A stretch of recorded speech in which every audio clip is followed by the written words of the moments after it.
Tervist vaatajad, meil on täna külas Kaarel Nurmsalu, endine Eesti tippsportlane, TalTechi magistrikraadi vilistlane, kui mul on õigus. Tere tulemast meie saatesse. Tervist! Et te olete pärit Tammsalust ja tegelikult olete ikka tippsportlane olnud suusahüppes. Aga ma tahaks esimese asjana küsida, et kuidas sellise nagu erialaga üldse alustasid, et Tammsalus sellised mingid suuri mägesid ega midagi ei ole. Et kuidas alustatakse üldse sellist suusahüppe karjääri? Kõigepealt edaspidi ma arvan sinatama ja siis on lihtsam. Aga vanaema elab Nõmmel ja oli Nõmmel mingisugune teema oli märtsikuus, ma isegi ei mäleta, mis üritus see oli. Ja siis kogemata mõtlesin, et lähen vaatama hüppemäele, et mis asi see on.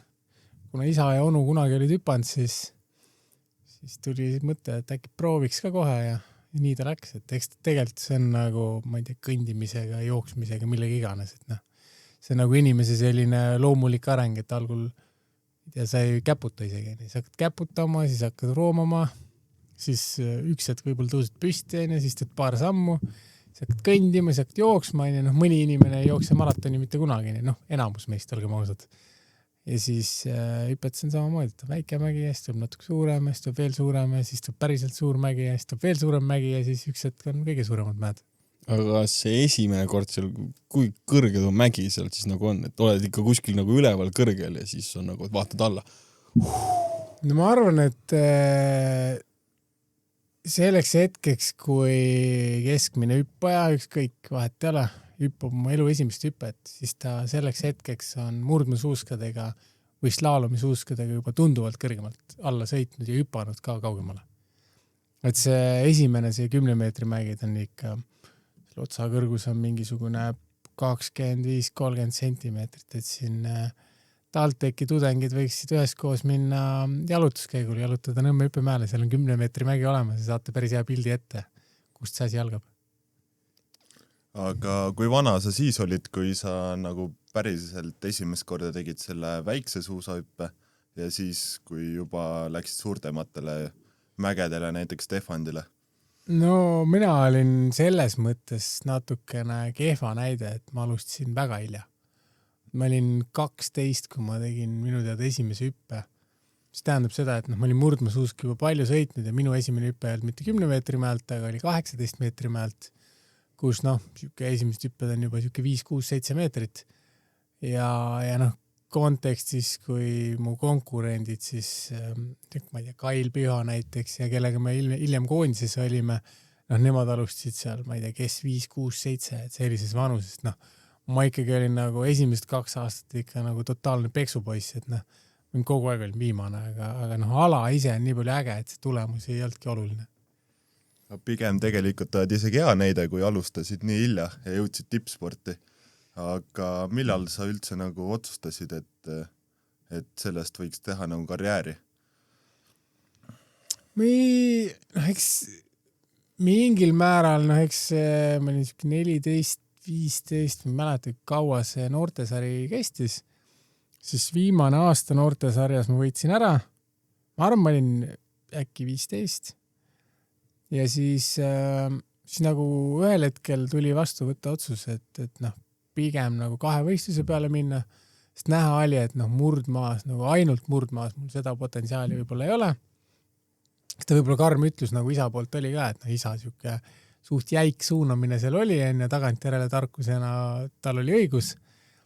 Aga kui nagu mõelda, et millal nagu konkreetne otsus tuli, et täitsa tippsporti teha, siis kuigi ma olin treeninud ikka väga kõrgel tasemel, kui gümnaasiumi ära lõppes, siis ma mõtlesingi, et algul, et okei, et tulen siia, ma ei tea, TalTechi ja hakkan siin õppima, siis otsustasin ühel hetkel, et okei, et ma siis 1 aasta nagu proovin, et ma teen ainult tippsporti. Ja juhtus nii, et tulidki medalid pärast seda juunioride MM-il ennast, siis oli nagu elukutse mõneks ajaks valitud, et ta oli siuke õnnelik aasta, aga võib-olla see on nagu hästi keeruline öelda, et kus see nagu tippspordi joon kontekstis panna, et kui ma olin gümnaasiumis, siis oli 11-12 klass, mõnel veerandil ma jõudsin kooli, ma ei tea, 3-4 nädalaks kokku. Et ma olin kogu aeg lennus, aga kas ma siis nagu olin nagu see tippsportlane, noh, ma ei tea, mõttes tegelikult oleks tahtnud kogu aeg sõpradega kodus olla, on. Kas see on tippsportlase mõtlemine, noh, see on igaühe enda otsustada. Aga see pärast gümnaasiumit, see aasta, mis oli, noh, seal oli ikkagi nagu full fookus, et see on nagu nii ja naa, noh, seda on raske öelda. Ja praegu töötad sa, kuidas on turundusjuhina või niimoodi töötad sellisel ametil? Täna olen nüüd jällegi nagu müügi- ja turundusosakonna juht. Et mõlemat, aga noh, see on tippspordi teemast ikka väga kauge. Ja, kuidas sa olid tippsporti olid samal ajal, kui sa olid juba ülikoolis, on ja samal ajal, kui sa õppisid ka, kaua sa õppisid TalTechis koolis kõike kokku? Ma ei tea, mu baka oli ikka väga pikk protsess. Äkki mingi 6 aastat või? Mingi hetk ma isegi vaatasin, kus võimalik on, et akadeemilisi ei saa ka nii palju olla, et kuidagi nagu venima läks kogu see pull mul, aga või oli äkki 5,5 või midagi siukest oli. Alustasin spordi kõrvalt, siis ma üks hetk lõpetasin karjääri ära ja või siis tulid need nii-öelda vaheaastad enne comebacki, siis ma justkui käisin koolis jälle vahepeal ja siis ma tulin osaliselt päevaõppes, osaliselt oli veel kaugõppe, ehk minu nagu baka oli mingi korralik siuke segapuder, et seal oli nagu kaugõpet, päevaõpet, alustasin ühe seltskonnaga, lõpetasin, ma ei tea, 3., 4., et see baka oli selline pikk ja veniv protsess. Aga magister oli täitsa töö kõrvalt ja see, ma eeldan, et täna on siiamaani see formaat, et ta on siuke nagu õhtune õpe, et mingi 3:06 hakkas ja 9 kestis nädala sees olid need tunnid, et nädalavahetustel minu arust meil väga ei olnud isegi. Aga kui sa otsustasidki võtta selle terve aasta, et panna siis full fookus nagu spordile, palju sul seda oli, et palju oli nagu enda tahe ja palju oli siis nagu perelt, isalt ja treeneritelt, et nüüd pead nagu ära tegema, et kas jääd tippsportlaseks või jää? Ei, selles mõttes oli nagu ma olen olnud üsna õnnelik sportlane ja noor selles mõttes, et ma olin 14, kui ma viimati küsisin vanematelt raha. Et siis mul tekkisid toetajad, kes hakkasid mulle mingit väikest taskuraha maksma. Loomulikult ema-isa ostsid riideid edasi, aga seda mingit taskuraha ei küsinud siis enam. Ja üsna varakult ma läksin ka nii-öelda oma elu peale ja võib-olla kasvasingi suuresti ka mingil määral nagu ise, sest ma olin nii palju laagris ja kui see aasta tuli, siis see oli selge, et mul nagu oma elu on, et ma ei sõltunud liiga palju enam oma vanematest, kui üldse, elasin ikka nende juures vist või olin siis juba elasin Tallinnas, ma enam seda isegi ei mäleta. Aga see oli selline aeg, et kui sa nagu spordis mingi hetk hakkad juba teenima, ja sa tead, kui palju sa tegelikult nagu oled võimeline teenima, siis olgem ausad, suurtel spordialadel rahad on täitsa okei. Et me suusahüpete puhul ei räägi sellest rahast, mis on jalgpallis või korvpallis maailmatasemel, aga kindlasti väga võrreldavad Eesti meistriliiga mängijatega selles mõttes, see tegelikult nagu siht oli nagu igat pidi olema see challenge'ina, seal oli võimalus teenida ja suusahüpetes kõige olulisem ikkagi on see, et see tunne ja see, kui sa õnnestud, see on ikkagi nagu see kõige parem tasu, et see materiaalne, see tuleb alles hiljem. Aga kuidas üldse nende sponsorite leidmine käis, et kas sponsorid tulid ise sinu juurde või sa hakkasid ise helistama sponsoritele või oli manager, kes seda tegi? Esialgu oli isa, kes otsis esimesed toetajad, siis mingi hetk hakkasin ise otsima, aga see, et sponsor ise tuleb, see pigem ikkagi, see on ikka väga-väga-väga suur erand ja minule ühtegi toetajat minu teada ise üks tuli. Jah. Üks toetaja tuli nagu ise, aga üldiselt see on ikkagi siuke kevad tuleb, hooaeg saab läbi, siis võtad oma mütsi ja hakkad sinna koguma. Keerad mütsi tagurpidi ja siis kes kui palju sinna paneb ja siis vaatad, kas saad hooaega alustada ja hooaja läbi sellega või ei saa, et siin üks ma tean on teist majandustudeng, ma ei tea, kas teine ka, et seal on lihtne, et kui sa võtad vaatad sinna mütsi sisse ja see on su eelarve ja sa paned kulud sinna kõrvale, et ja kui sul mütsi sisse auk tuleb enne seda, kui eelarve on kulud on kaetud, siis hooaega alustada ei saa ja nii lihtne ta oligi. Et selles mõttes vaatasid oma eelarve ära, teadsid, palju treener tahab raha saada, palju maksab varustus, palju maksavad laagrid ja nii edasi. Ja siis hakkasid minema ja selles mõttes minu kogumise põhimõte oli see, et kui ma läksin toetaja juurde, siis ma panin selle eelarve talle ette, see toetaja nägi, vaatas, et väga loogilised numbrid, et need asjad maksavadki nii palju, ja siis igaüks andis nii palju, kui ta heaks arvas või ei andnud üldse, kui ei sobinud see jutt või see sportlane. Ma vaatasin, sul oli ju isegi sotsiaalmeedias on olemas ju motokrossi pildid, et ma ise olen, Karl Martin on ka ju seda, mis see on? Traialiga sõitnud mingi kivide ja asjade peal. Ma ise olen motokrossi, ka hobi korras sõitja. Ja praegu on 2 aastat pausi olnud, aga ma ikka 12 aastast saatjana päris palju motokrossi sõitud. Ma vaatasin isegi mingi uudis oli, et tippsportlane Kaarel Nurmsalu proovis kätt mingisugust 2014 aasta hobikrossi võistlustel. Tollel ajal vist oli seda nimetus mingi top 200 või? Ja ehk oli ka siis ja top 200 oli ja siis mingi vahe sõber tegi mul pulli ja võttis mind isegi nii-öelda profitiimi. Et hea sõber Juss Laanso siis olin koos Rätsepa ja Vesilind ja ei mäletagi, kes seal Juss ise sõitis veel mingil määral siis ja siis olin isegi Honda tiimis. Et ei, seal ikka pulli sai tehtud ja selg sai puruks sõidetud ja ranne ja et igast asju on tehtud. Selg sai puruks või?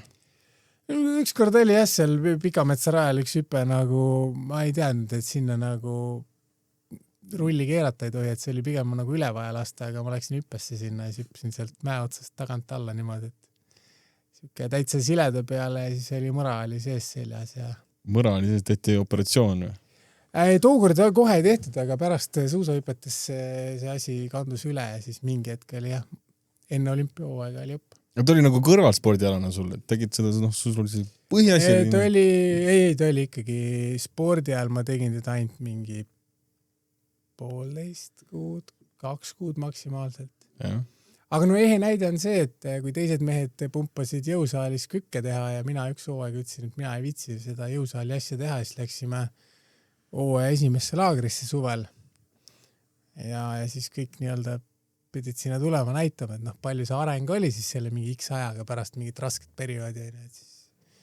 Kui mõnel oli seal 10%, siis mina läksin 90 kiloga krossi sõitma kükki siis ja kui tagasi tulin 2 kuu pärast, siis tegin 130-ga, nii et palun väga, et kui keegi arvab, et motokross on, Erki Nool on kunagi olnud, et motokrossis teeb sikkel kogu töö ära, et siis palun uuesti see asi üle mõelda, aga ta on selle eest juba piisavalt saanud nii-öelda puid alla, et siin ei ole mõtet seda teemat enam arendada. Ma arvan, et ta ikka saanud. Et selles mõttes see kross on karm ala ja minule ta kahjuks ei sobinud aastaringselt, sellepärast, et on ülakehal ikkagi liisur koormus ja suusahüppajatel ülakeha peab olema võimalikult kerge ja väike.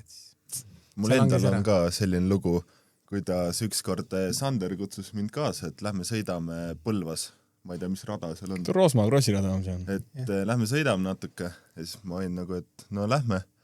Ja tegin ühe ringi ära ja ikka täiesti läbi olin. Ma olin heas vormis siis, aga ma ei arvanud ikka, et kross ikka nii läbi võtab.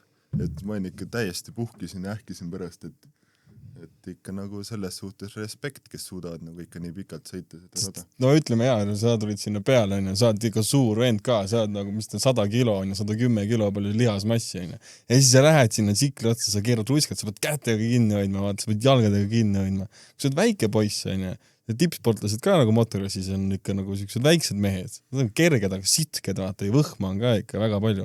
Ja siis on juba lihtne, kui sa oled ise enesest ka juba suur, siis on ikka raske. Ei, eks ta motokrossi on ta on jälle üks siuke tore spordiala, aga ega ta ei ole ainuke, mida ma seal nii-öelda kõrvalt tegin, et igast muid spordialasid on ka saanud sinna harrastada vähemal või rohkemal määral ja ega see aktiivsus ongi see, mis tegelikkuses ma arvan, et ka suusahüpetajal lõpuks kasuks tuli. Aga kui sa olid oma tippkarjääri ajal, kas sa mõtlesid ka, et et tagantjärgi, et oleks võinud mingit teist spordiala nagu teha nagu, või oleks tahtnud mingit teises spordialas olla nagu proff? Käis siuke nagu mõte läbi? Ma olen mõelnud kunagi, et noh, et mis see minu spordiala võiks olla, mis minu nagu füüsiliste eeldustega ja nagu võib-olla ka mentaalse poolega kõige paremini sobiks, siis nagu pigem oli nagu kogu aeg olen mõelnud, et äkki see oleks võinud tennis olla ja siis teistpidi täna on popala on nagu padel, aga kui ma mõtlen just noorena, et see selline nagu kiire reaktsioon, tegelikult pigem nagu tugevam ülakeha ja kiired jalad, aga mitte võib-olla nagu pikka ja monotoonset tööd nii palju ei kesta. Et selles mõttes kahevõistlus oli nagu karm, et mul murdmaal ikkagi nagu mingi hetk jooksis täiesti sein ette, et see nagu jalgade selline tuim ja pikk vastupidavus oli nagu väga nõrk.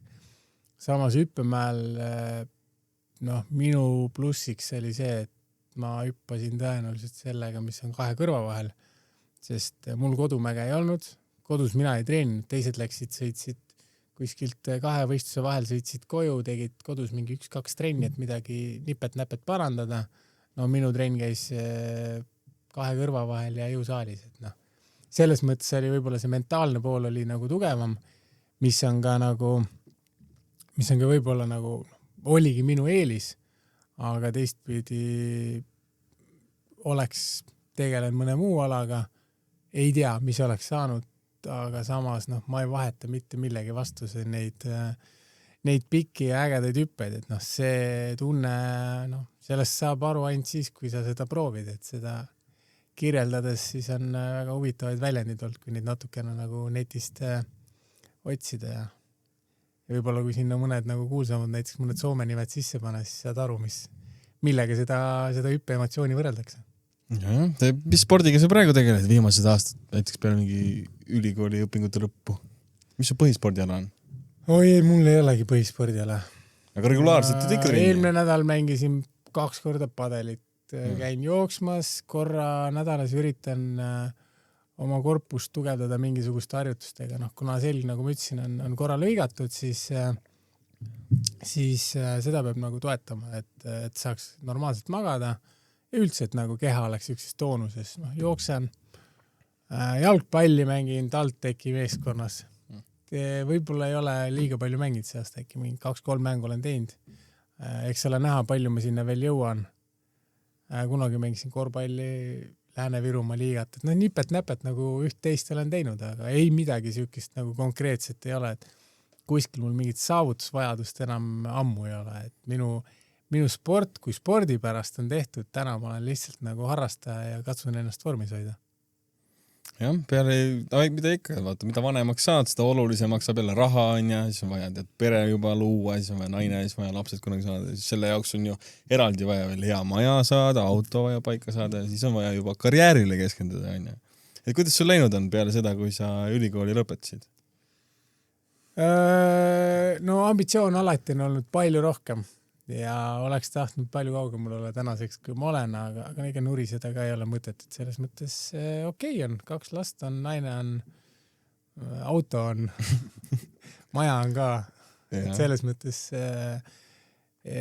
okei on, aga alati saab paremini ja selles mõttes, et eks igal inimesel nagu asjad juhtuvad siis, kui nad juhtuma peavad ja mõnel võib-olla ei peagi juhtuma mingid asjad, et mul üht-teist on juhtunud, ma loodan, et toredam ja parem aeg on veel ees ja selles mõttes hoian ikkagi selles mõttes jalga gaasi peal ja vaatame, kaugel ma jõuan.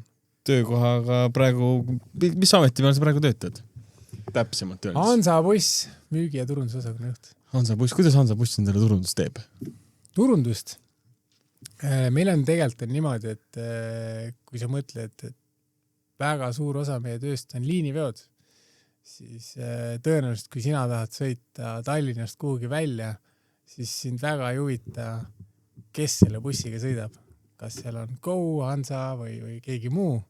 Et see on üks osa, kus meil ei ole vaja teha. Teistpidi, eks me mingil määral ikka teeme ja õnneks meil on nii pikk ajalugu sellel ettevõttel, et sellised hõbedased tellimusveobussid on inimestele omajagu ikkagi silma jäänud ja eks ühte kui teistpidi ja see turundus on võib-olla selline, mis mis on teil kuskil, kes on näinud, siis on kuidagi muud moodi kahe kõrva vahele hakanud ja ta on võib-olla natuke ebatavaline ettevõte, kui me räägime nagu turunduse konteksti. Et samamoodi nagu Rami Rent, kus ma ennem töötasin, siis jube pointless on saata sulle, et kuule, et tule võtta tolmuime, kui sul kodus on tegelikult 3 tolmuimejat. See on nagu, või mingi ehitustehnik, et see on hästi sihitud reklaam ja pigem nagu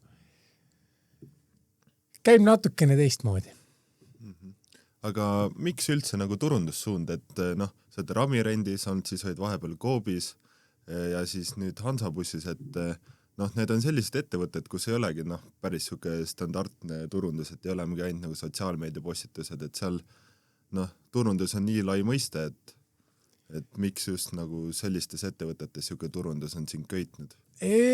Ma täna ütleks, et ma pigem olen ikkagi müügiosakonna juht rohkem, et turundus ka, aga turunduse osa on nii palju väiksem meil, et see müügi osakaal on ikkagi suurem. Rami Rendis samamoodi, lõpuks ma olin küll Baltikumi turunduses ja ka grupi mingisuguses töörühmas seal, aga see, miks minu puhul turundus, sportlane on ju toodena. Ta on täpselt samamoodi nagu on näitleja, ta on tegelikult artist, meelelahutaja. Ja siis ütleme, omal ajal pidid ka ennast maha müüma sponsoreerida, muidugi, et ma olen siuke ja toetage mind. Kumb sa oled, kui sa oled sportlane, kas sa oled enda müügimees või sa oled enda turundaja? Et ma arvan, et kui see küsimus kuskil esitada, siis tuleb nagu kõva vaidlus ja siin minnakse nagu 2 lehte, et üks ütleb, et sa oled müügimees, teine ütleb, et sa oled turundaja. Et tegelikult kuskil seal vahepeal sa oled, et see mingil määral nagu, ma olen olnud terve elu nii üht kui ka teist sportlasena ise enda jaoks.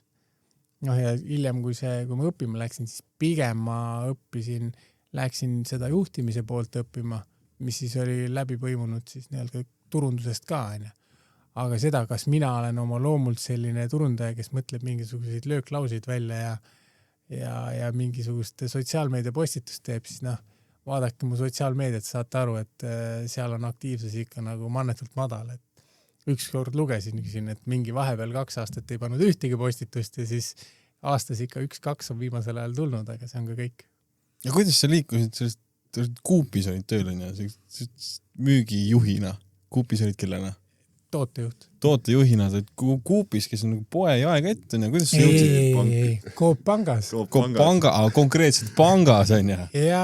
Aga ta on üks nimi on ja see võib sijagamini vähe. Kusjuures ja täpselt ja kusjuures see on täiesti nagu ülitavaline ja need pannakse kõik ühte lahtrisse, et pank ja pood ja kõik üks sama jura, et vahet ei ole.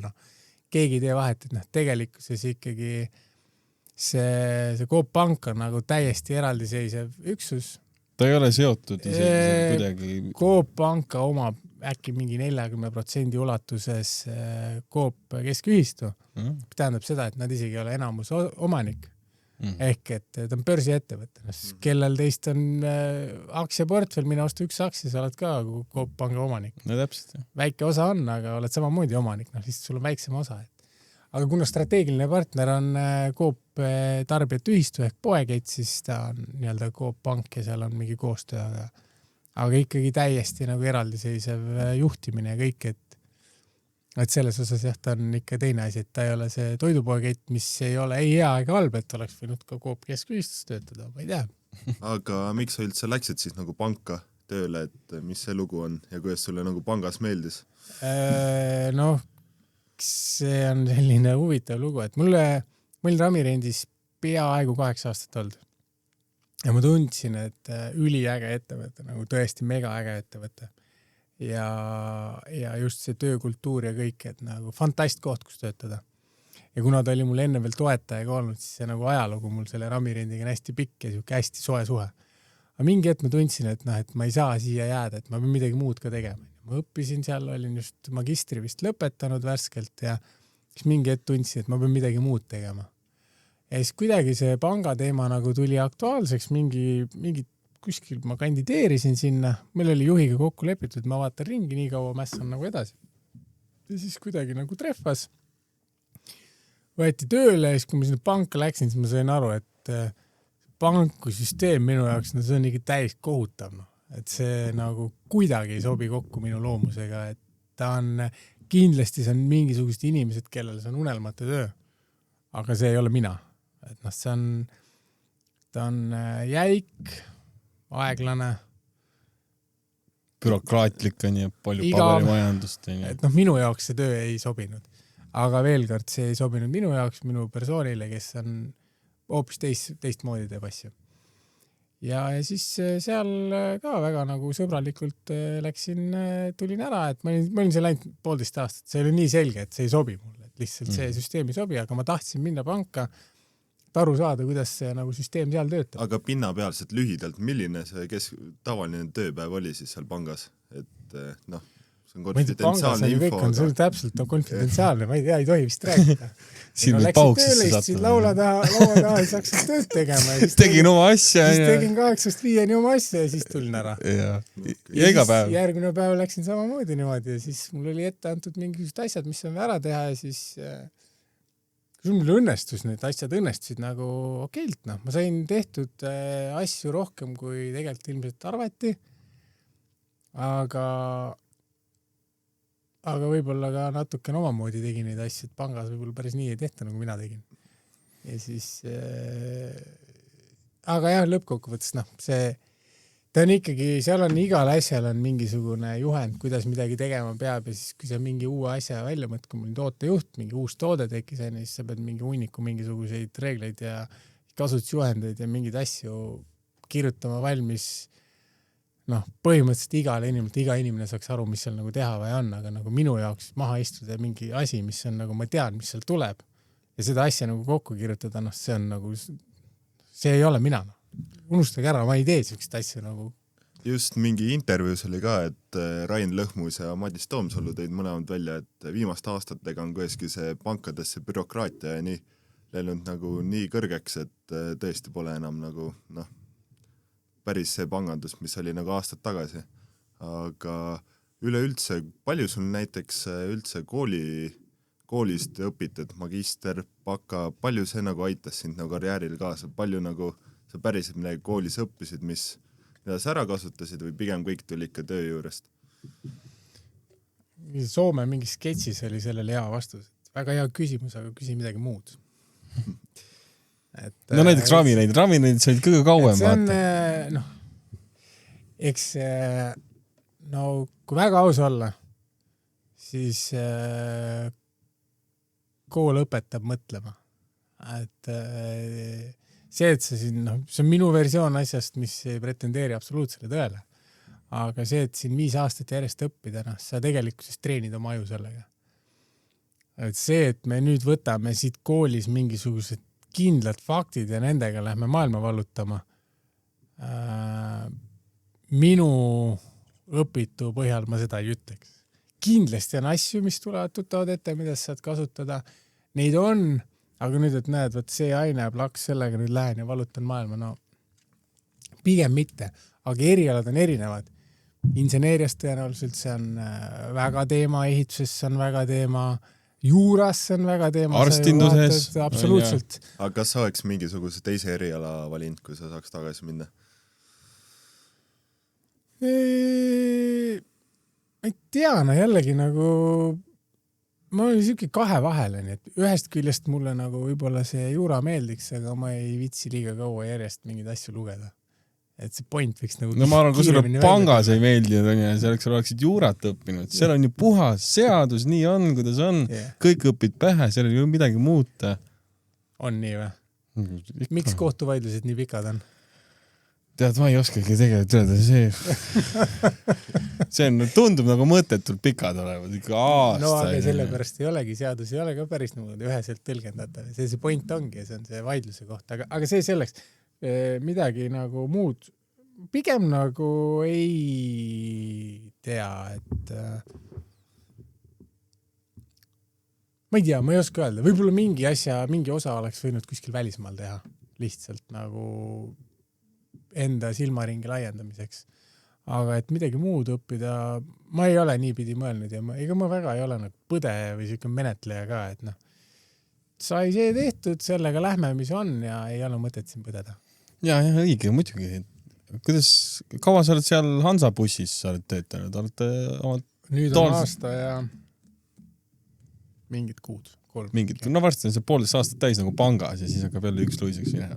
Ei, pigem seal huvitav. Mul seal kerib hoogu alles. On ju? Et seal on nagu selles mõttes teistmoodi. Ta on algul, see on hästi huvitav, algul läksin, mõtlesin bussin, jomma joo, et mis asi see on, nagu mitte midagi ei teadnud. Kuidas sinna üldse sattusid siis? Seal oli üks tuttav, tegi ettepaneku, et kuule tule. Ja siis ma läksin ja algul ma ei osanud midagi sellest arvata, aga asi hakkas juba huvitavaks minema, kui ma sain aru, et kui palju nagu muutujaid selles äris tegelikkuses on, et noh, see, kuidas kujuneb nagu selle bussinduse hind, see on nagu üks asi ja siis teistpidi kogu see äri, tegelikult on päris huvitav äri. Et kõik see, mis sul nagu on, kütus, inimesed, bussi ise, remont, pesu, ja nii edasi, teemaksud, sõidugraafikud. On ju teada, et bussijuhtidel on nagu kindel graafik, mille järgi nad sõidavad, kui tellitakse pikemat mitu juhti, siis see majandamine käib selline, et sa pead nagu seaduse piirides olema ja pluss see, et näiteks mida mina ennem üldse ei teadnud, on see, et näiteks Läti firma ei tohi Eestis korraldada sõitu Rakverest Raplasse. Et ta võtabki Rakverest inimest peale, viib Raplasse, see on ainuke sõit, nad ei tohi teha. Turukaitse on üle EU, on siuke asi nagu kabotaasi reegel, et sa pead nendega arvestama. Et see on siuke nagu päris mitmekülgne äri. Aga Eesti nendest bussifirmadest mitmes Hansa buss on? Kõige ägedam. Aga suuruselt? Kõige ägedam. Kõige ägedam. See on kõige parem. Suuruselt ma jään vastuse võlgu, see on oleneb, mis valdkonda me vaatame, kas me vaatame liinivedu, tellimusvedu või võtame kõik kokku. Suures plaanis on 3 suuremat ja me oleme seal nagu top 3. Et see oleneb nagu kust poolt vaadata. On osasid, kus me oleme kindlalt turuliidrid, on kohti, kus me oleme ilmselt teised, kolmandad. Et see on nagu oleneb, mis nagu valdkonda vaadata. Viimati vaatasin ühte suurt bussiõnnetust ja siis ma nägin nagu pilte sellest, kuidas bussist oli nagu külgsegi. Ma mõtlesin, et nagu haidi. Ma isegi sõitsin mööda sellest, ma nägin. Ma mõtlesin, vapsie, nagu terve külg oli nii segi ja siis mõtlesin, et seal ma pean õhtul uudistest vaatama, et seal nagu kindlasti oli vist nagu palju ikka viga saanud. Siis ma mõtlesin, et ega ei olnudki. Buss iseenesest oli jumala segi, aga nagu põnev olid kriipsud-kraapsud. Kusjuures ma tean, mis õnnetusest sa räägid ja mul endal oli sama emotsioon. Et üllatavalt vähe oli kannatanuid, aga ma tahaks loota, et see põhjus oli selles, et bussid ongi aina turvalisemaks muutunud. Ma mõtlesin, et ongi. Selles mõttes, kui me vaatame, mis see buss oli täiesti kortsus. Ja sama öeldakse autode puhul, et need autod, mis hästi kortsu lähevad, et need on kõige turvalisemad. Et nad hoiavad inimest ja sa, kui sa mingi täis nagu raudkamakaga vastu seina sõidad ja see mitte midagi juhtus sinuga, et sina lähed kortsu siis tõenäoliselt. Et äkki on see põhjus. Ma mõtlesin, et seal on ikka palju õnnetusi, sest et mul on ikka siuke uskumus olnud, et rahvas, kes bussiga sõidab, nad ei kanna turvavöösid või niimoodi, et bussis nagu ei kanta. Aga vist ikka on niimoodi, et ikka pigem tegelikult juba tänapäeval kantakse. No ma tahaks loota, sest tegelikkuses ega neid turvavööd nagu nalja pärast pole pandud, et ju aastaid 20 tagasi bussides turvavöösid ei olnud. Et või grammike rohkem täna nad on seal juba ja põhjusega, et selles mõttes me sõidame 100 kilomeetrit tunnis, mis iganes, selleks ei ole vaja mingit teist autot, enda mingisugust viga. Metsloom, põder, kõmm olemas. Ja põder, bussil ei ole nagu sellist manööverdamisvõimalust nagu mõnel sportautol, kes selle põdra 2 jala vahelt läbi paneb. Et see on ikkagi päris karm on see pauk võib tulla nagu täiesti tühja koha pealt ja selles ei pruugi mitte ühtegi süüdlast olla peale mõne õnnetu metslooma. Aga sinu igapäevatöös, kui te põrgatategi nagu konkurentsiga neid hindasi, kui nagu aastast aastasse, või see oli nii kaua seal töötanud 1,5 aastat, palju sa oled näinud, et inimesed on äkki rohkem muutunud nagu hinnatundlikumaks ja nii, kas sellist nagu arengutrendi või sellist asja vaatate ja eks selles mõttes inimene on hinnatundlik kogu aeg olnud ja karm on nagu asja juures see, et et ega otseselt hinda tõsta ei saa, aga töötaja ju palka tahab juurde saada. Kütusehind muutub ka, see ongi selline päris keeruline teema, et ja eriti just tellimusvedude puhul. Ja siinkohal usun, et räägin kogu selle nii-öelda nende suurte ettevõtete poolt, kes siis maksavad kenasti makse, siis on konkurente, kes on väga väiksed, kellel seda palgamakse kohustust ei ole ja võib-olla tehakse ka seda OÜ-tamist natukene üle piiri ja siis nende vastu on tõesti keeruline saada, aga meie eesmärk on ajada ausat äri ja maksta maksud Eestisse, et see elu areneks siin ja ka bussijuhtidele nagu väärt tasu. Jaa. Aga kui suur osa Hansabussist, ma ei tea, kas sa saad seda öelda, aga kui suur osa käibest ongi näiteks tellimusveod ja palju ongi siis liiniveod ja nii, kus see jaotatud on nagu? Tead, ma arvan, et see ei ole otseselt saladus, aga ma ei oska peast öelda. Eks need numbrid on kindlasti, ma ei oska öelda ja teistpidi, kui nad majandusaasta aruandest välja ei tule, siis ei ole vaja avalikult välja öelda. Ma arvan, et on kindlasti seal olemas. Ja võib-olla peidetult. Peidetult. Aga vaadates siis tulevikku, mis su siuke nagu karjääriline siuke pikk eesmärk on? Et 20 aasta pärast näiteks? Kas on siuke? Jaa, küsimus. Mul nagu otseselt sellist eesmärki ei ole, et tahaksin olla, ma ei tea, Apple'is. Tahaks ise nagu rahul olla sellega, mida ma teen ja nagu ma ütlesin, et kuna ma tulin Hansabussi ja ma ei teadnud midagi sellest ja palju ägedamaks osutus, kui ma nagu arvasin, siis selge on see, et seisma ma ei taha jääda, et pidev areng peab toimuma ja mingil hetkel kindlasti mõne ettevõtte tippjuht, et mitte mõne, aga ikkagi selles mõttes lugupeetud ettevõtte. Mis sektoris niimoodi ka ei oska? Ma sektoriga ennast väga ei piiraks, et pangandust ilmselt ei ole, aga see sektor nagu mulle väga ei läinud. Kui ma täna võtan nagu rent ja bussindus, mis on äärmiselt sarnased tegelikkuses oma ärimõttes, siis mõlemad väga okeid ja ega tegelikult selle tippjuhi ülesanne tihtipeale ongi nagu tööinimestega, kuivõrd siis nii-öelda valdkonna tundmine, et loomulikult valdkonna tundmine on hästi oluline mingil ajahetkel, aga suures plaanis, kui me vaatame finantsjuhte, kes lähevad, ma ei tea, põllumajandusest mis iganes, mingi ulme teemadesse, et tegelikult see on töönumbritega. Nad vaatavad numbrid, kus midagi annab ökonoomitada, siit-sealt ümber tõsta, siis ega tippjuhtidel on ka, et spetsialistid ja eksperdid on igales valdkonnas olemas ja sa pead tegevjuhina juhtima ettevõtted selliselt, et see oleks võimalikult kasumlik, vaatama valdkonniti ja seal nagu eksperte kaasama ja võimalikult hea pildi saama, et see võib-olla see, et seal nagu konkreetselt sa mingit eriala tunnet, ma ei tea. Eks see juhtimine on ka selline, tööinimestega on oodatust tunduvalt keerulisem teinekord. Meil on ka see juhtimiseriala niimoodi. Paljud räägivad, et juhtimine erialasel õpid seda kuidas öeldakse, teooriat ja niimoodi. Ja õpid neid kõiki eeskujusid, kuidas nad on asju teinud, kuidas inimestega probleeme hoida, kuidas struktuuri hoida ja ettevõttes. Okei, sa võid selle kõik teooria nagu ära õppida, aga kas sa nagu päriselt siis oskad ka juhtida, kui sa tuled ütleme, et tuled juhtimisharidusega lõpetad oma ülikooli ära, sul on juhtimissektoris kõrge kraad. Aga tegelikult, kas sa oskad nagu juhtida, kui sa ei ole ise tegelikult kedagi juhtinud, sul ei ole seda praktilist kogemust olemas? Võib-olla see on samamoodi, et teooriast te ju teate, kuidas autoga sõita. Nüüd, kui te lähete nagu Ott Tänakuga võidu sõitma, siis kuna teil praktilist kogemust ligi lähedast ka ei ole, siis kumb võidab? No ikka Otike võidab. Nii.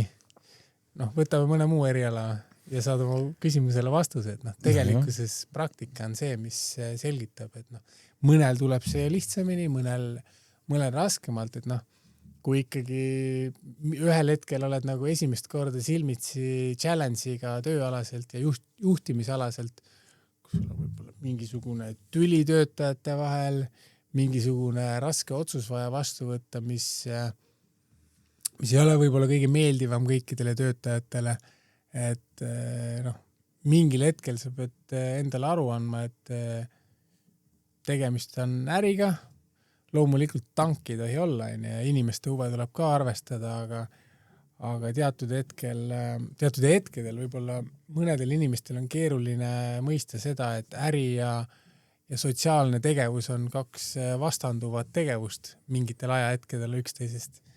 Ja siis peabki olema mune, et oma need otsused ellu viia ja siis pead olema veendunud ka selles, mida sa teed, et ei tee asju nagu emotsioonide pealt niivõrd, kuivõrd siis ikkagi kaalutletud otsuseid. Jaa. Aga veel kord, ma ise ei ole ka mingisugune grand old man siin juhtimises, et pigem nagu ka rookie ja tihtipeale ongi see selline mõte, et kuidas see nagu nüüd mõistlikum praegu oleks, kas nii või naa, aga siis ongi mõistlikum kogenumaid pisut tülitada ja küsida, et mis sa arvad. Ja neid on, ma usun, igas ettevõttes. Sa oled mingit meeskonda juhtinud, käe soojaks saanud? Tegelikkuses ma arvan, et kõige raskem, täna on ka meeskond mul, see sama 1,5 aastat olnud, aga veel pisut vähem. Aga palju keerulisem oli juhtida seda nii-öelda enda meeskonda, kui ma tippsporti tegin.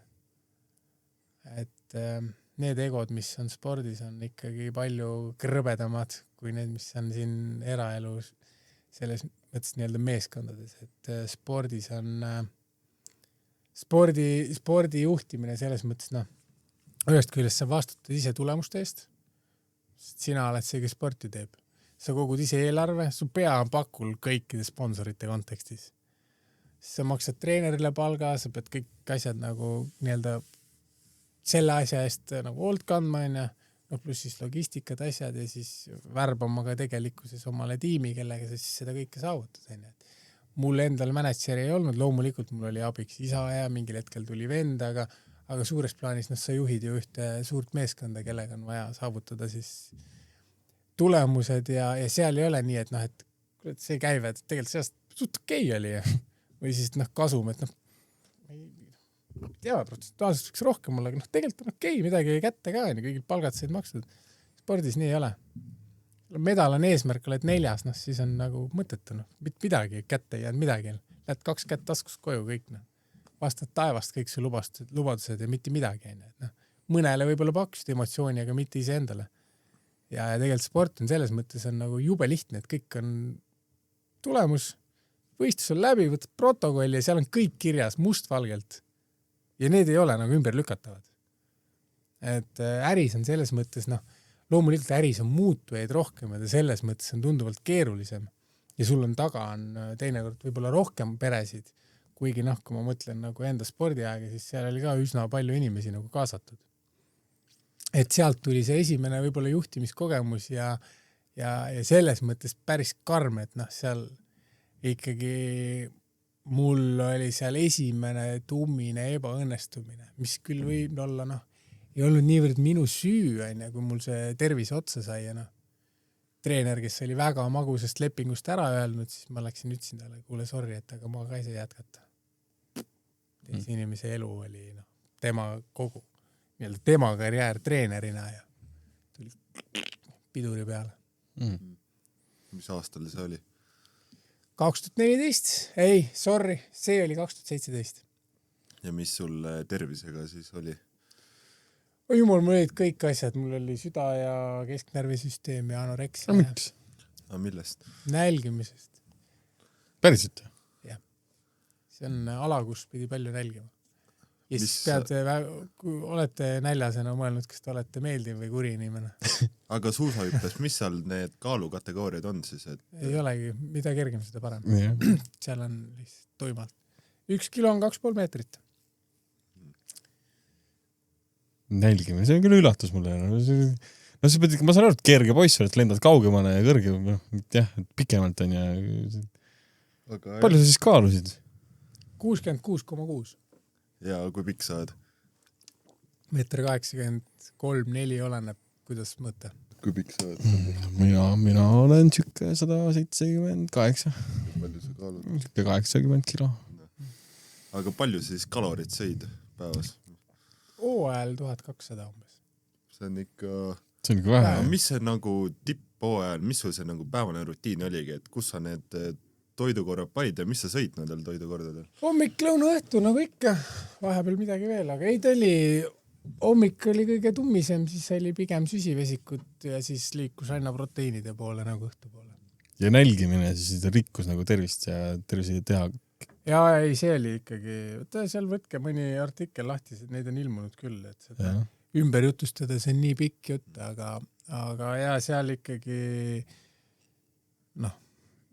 mingil hetkel nagu anaeroopses pulss pani 30 vahelööki minutis, et see polnud enam naljaasi ja muidugi päris karmid nagu asjad juhtusid seal, aga selles mõttes on all good ju, et ma saan endale küll vähemalt, ma ei tea, polegi oluline, mis teised arvavad, aga endale saan öelda, et ma panin lõpuni välja ja kasutasin ennast nii palju, kui üldse minul tuli ja minu taha midagi jäänud. Saingi otsa, ei oldki rohkemaks võimeline. Aga ikkagi nagu nii õhkras alakaalus olemine ikkagi, ma arvan, et see oli tunduvalt piinarikkam kui kõik need trennid ja kõik need muud asjad, et mis sind nagu nii-öelda pushis tagant, et kas sul oligi endal siuke nagu jõhker distsipliin või? No nagu ma ütlesin, see on üks asi on adrenaliin ja teine asi on see sama nauding hüppamisest oli kõige parem tasu. Et see ala ise on nagu mega kaif on seda teha.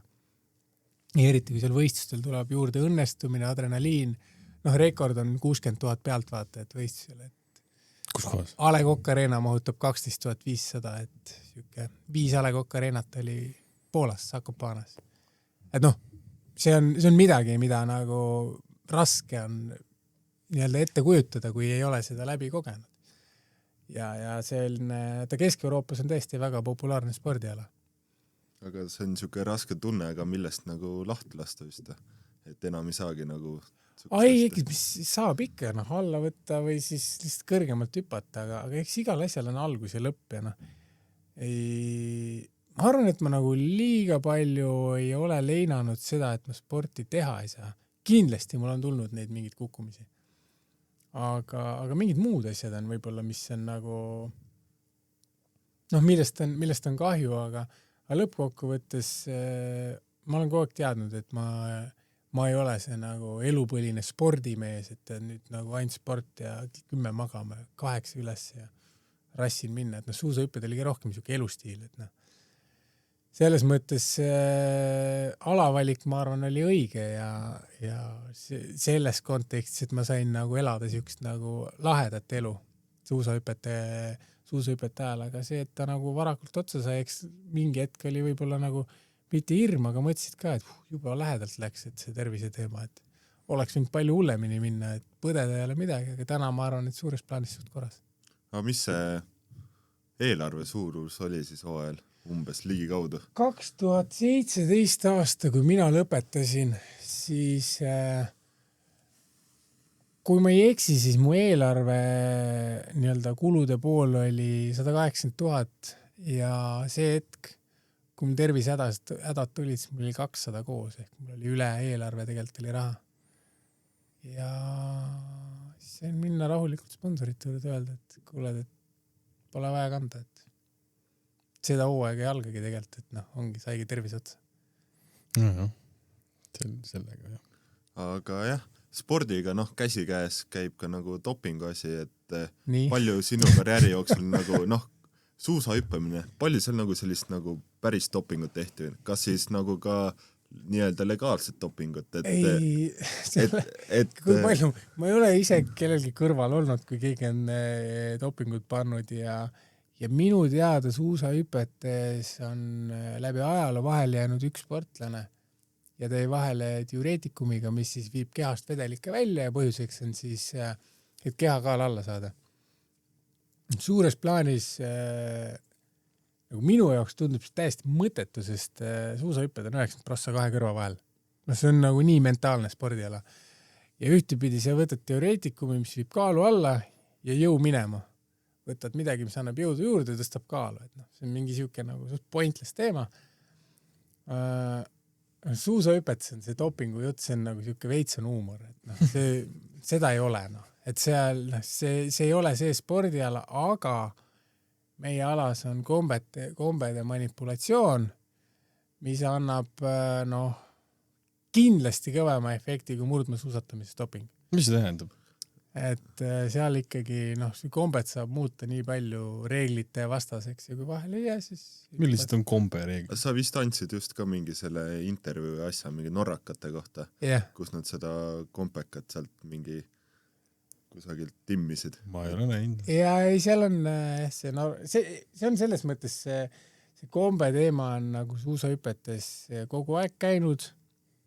Seal on reeglid, sul ei tohi kombe liiga suur olla, sul on igal pool on tolerantsid, aga ilmselgelt need tolerantsid venivad mingil hetkel ja nii kaua kui vahele ei jääda, siis tekib karistamatuse tunne ja siis kõigil need kombed kasvavad ja siis üks hetk Fiss ei suutnud enam piiri panna ja siis käpardlikult lahendas selle, aga see kombe on tegelikkuses suusahüppajate doping ja eks seal on muid asju ka tehtud, mingisuguse suuskadega manipuleeritud ja klambritega, aga seda on vähem, pigem on kombe see, mis on olnud, aga suures plaanis Koba ei võida maailma parima kombega. Aga palju see võistluskombe maksis? Äkki oli mingi 400-500 eurot oli kombe ja sellega siis mingi 10 hüpet sai teha, siis oli uut vähe. 10 hüpet ainult? Jah. Kas 10 võistlust või siis oligi nagu konkreetselt 10 hüpet, siis ta enam ei ole võistluskombe. Üks on testihüpe, siis saad 10 võistlushüpet teha. Mis tollega juhtub siis? Ta hakkab õhku liiga palju läbi laskma. Peal 10 hüpet ainult? Suurusjärk, jah. Okay, see oli minu puhul. Mina olin nõrk, aga siin paar aastat tagasi tuli välja, et austerlased hüppasid ühel hooajal iga hüppe uue kombega.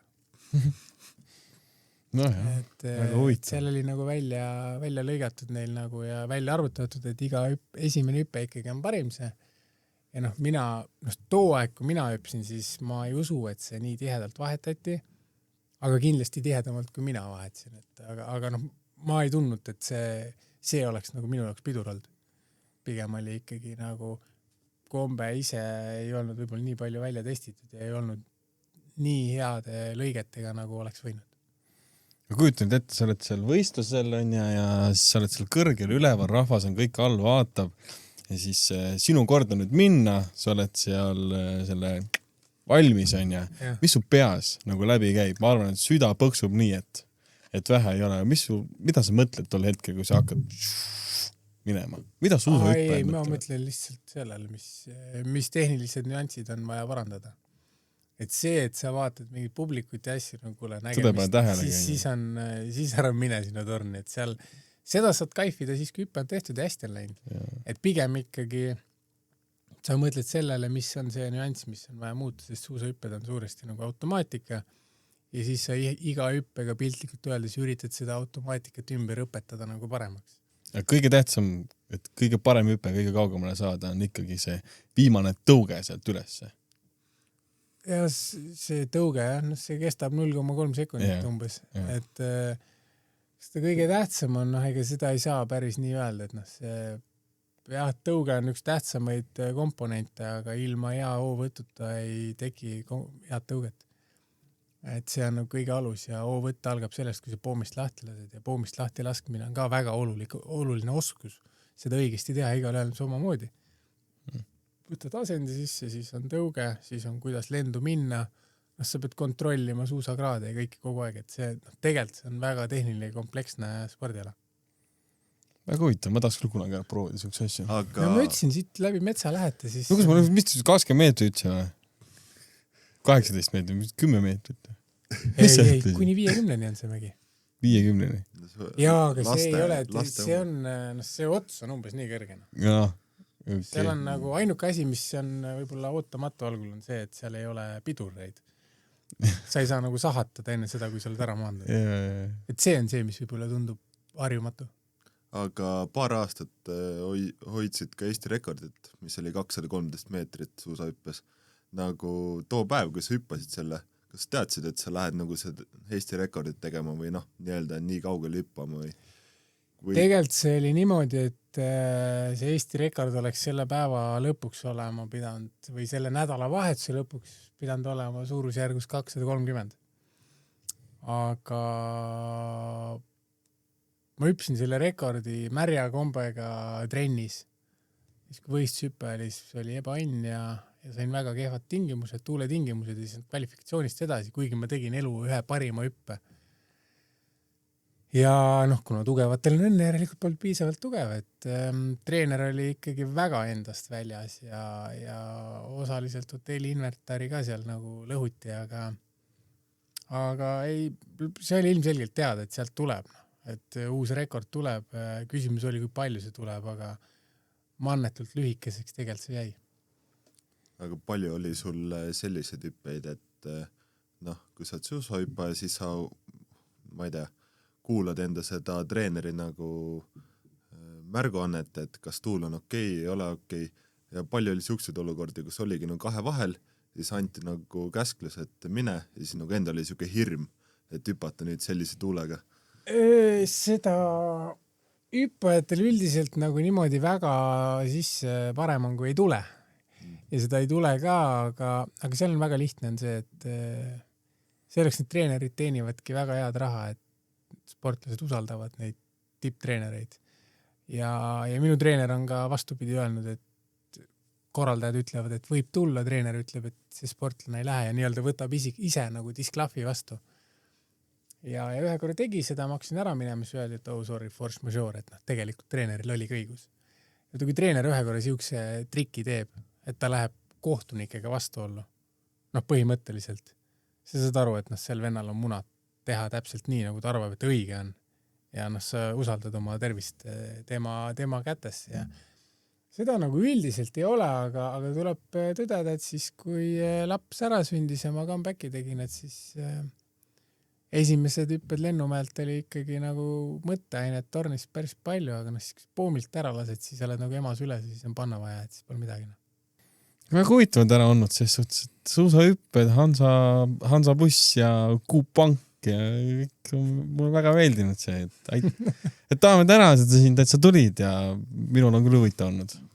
Tänud, et kutsusite ja loodetavasti see TalTech siin toodab veel siukseid endiseid sportlasi tööturule, et olgem ausad, kunagi oli ütlus, et sportlased olid trennis, kui mõistust jagati, aga ma loodan, et tänapäeva sportlased ikkagi ühiskonnas seda võib-olla šablooni siis suudavad natuke muuta.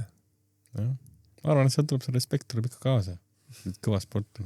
Distsipliin ja kõik. Ja. Okay. Selge. Väga hästi. Suured tänud.